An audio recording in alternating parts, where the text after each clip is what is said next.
Year of Sustainability kicks off, Claytor Center, Level Up, and more. INLC starts now.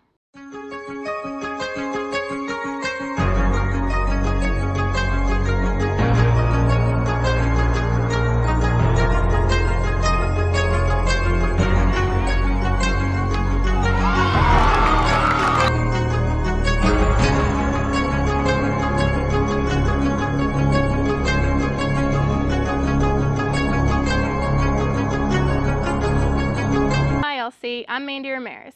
Certainly you know that this is the year of sustainability. Dr. Kevin Peterson and LC want everyone to inquire, explore, conclude, persuade, and engage. The year of sustainability kicked off last week with a huge celebration featuring an amazing picnic-style dinner, great live music, local merchants, organizations, and representatives from Place of Worship. If you missed the kickoff, be sure to look out for the Films for Thoughts film series. The first show is September 14th, and you will be watching I Love Trash. We set this up to be a celebration of community, celebration of local resilience. We try to bring in a lot of local businesses, but a lot of them are real busy, but we still have a bunch.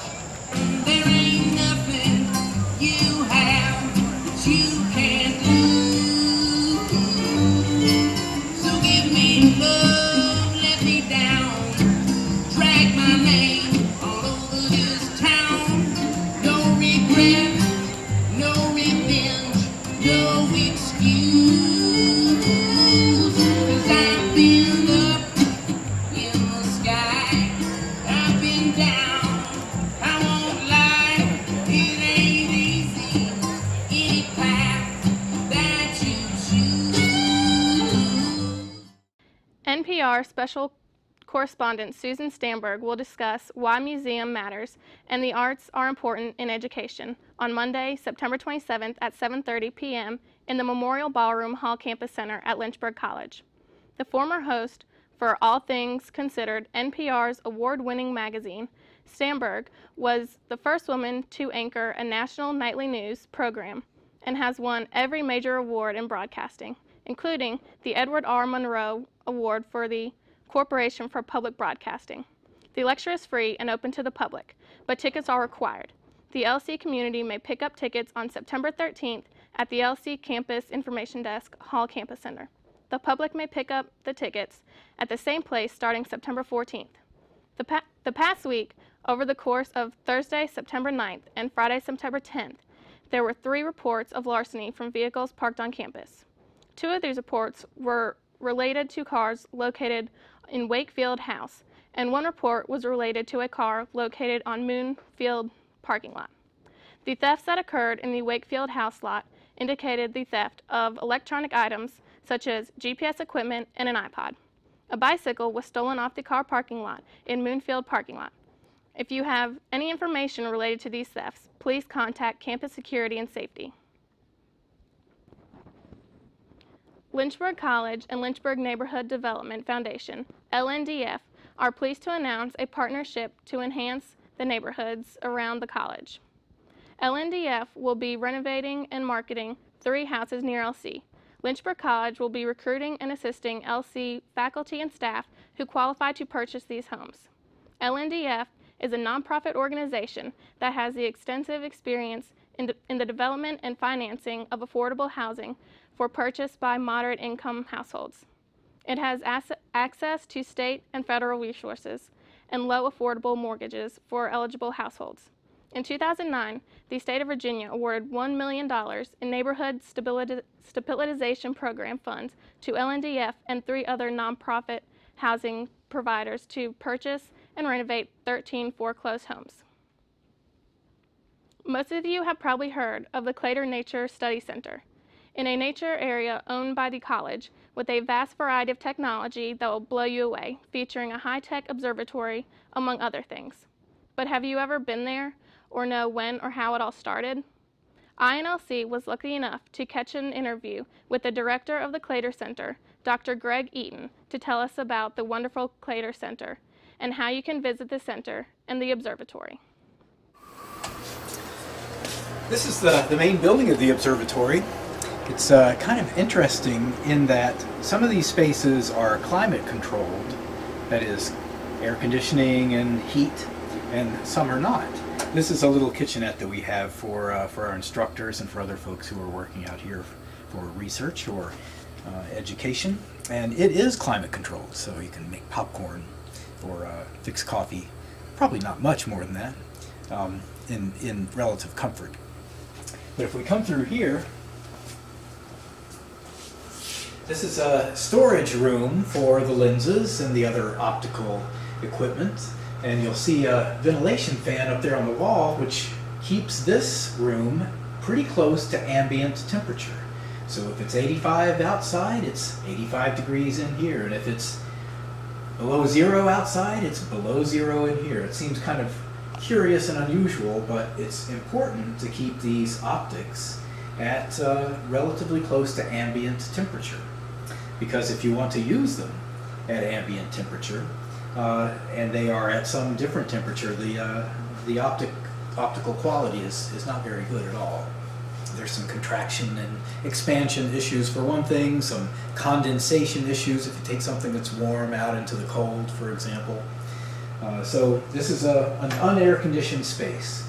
These are astronomical binoculars that I understand very soon will be replaced by an image stabilized binocular, so that it won't be quite so shaky, and we won't have such critical need for the tripods either. So the stars and the constellations are actually pretty magnificent through just these binoculars.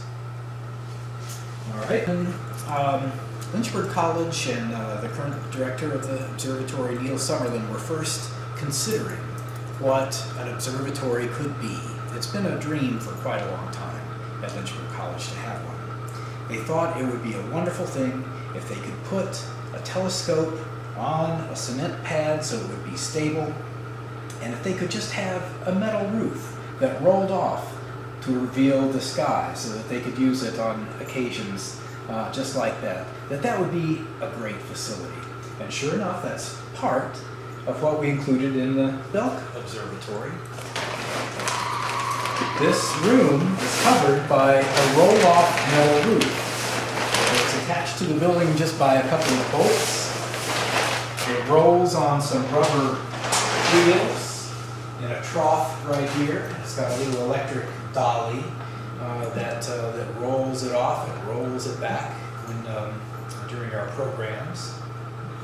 These are 8-inch Celestron telescopes. There are 6 of them on pedestals. Actually, one is in the shop for repair.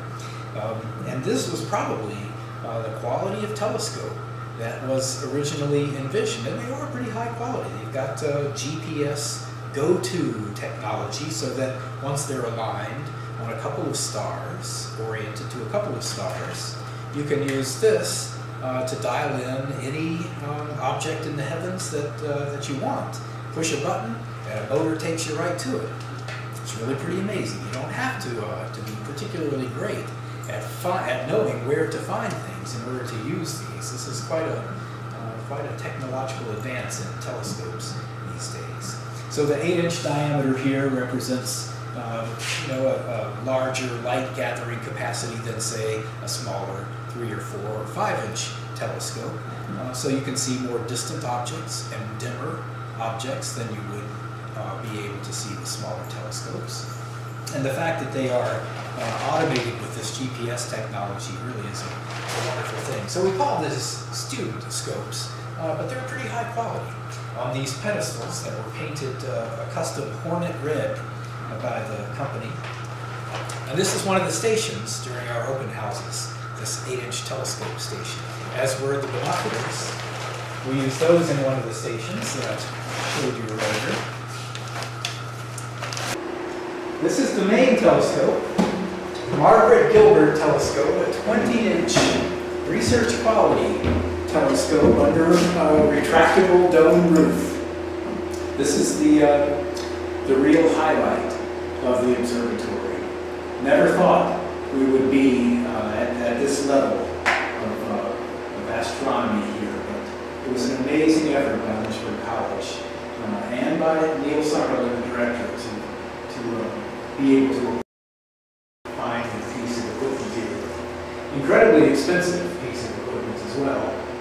And amazingly enough, interestingly enough, the main expense of this is not the mirrors and the lenses and the optics, although they are pretty sophisticated as well, high resolution, but the really expensive part was this red mount right here.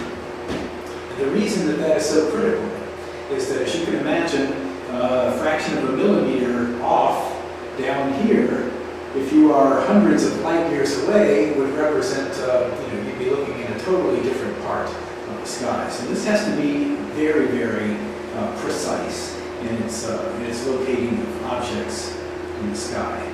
Not only that, but as you are looking at these objects in the sky, they appear to move across the sky. Of course, that's not because they are actually moving across the sky, it's because the Earth is revolving throughout the night. And so these objects don't stay in one place in the sky. Well, this mount automatically tracks the rotation of the Earth so that the stars and the planets and the other objects in the sky remain in the center of the field of view. Okay. This telescope is named after Margaret Gilbert, and that's the director Neil Summerlin's great-grandmother. And the reason that he was inspired to name it after her is he feels like he would not have his incredible interest in astronomy today if it weren't for his great-grandmother, probably against his parents' wishes, allowing him to stay up well past his bedtime so that he could view the Perseid meteor shower back when he was 4 years old. A really compelling story behind the observatory, in that you never know what kind of influence you're going to have on young people. This night, many years ago, when Margaret Gilbert allowed Neil Summerlin to stay up late, she probably thought very little of it. But this many years later, her inspiration has been the motivation to build something like this. The next observatory open house is October the 15th, and with an alternate date of October 16th, if the clouds are overcast on the 15th. Get tickets is to, first of all, you can find out everything you need to know about the observatory by going to www.lynchburg.edu/observatory. It's pretty easy to remember. And you'll find instructions on getting tickets there as well. But the way that we work it is that we announce that tickets will be available to the first people who respond by email to a particular email address, which is on that website, October the 1st at 6 p.m. sharp. We begin monitoring the email address, and the first 32 tickets that are claimed are who gets to attend the next open house in October. And in general, those tickets are gone within 60 seconds of 6 p.m. So if you want tickets, you need to be pretty motivated.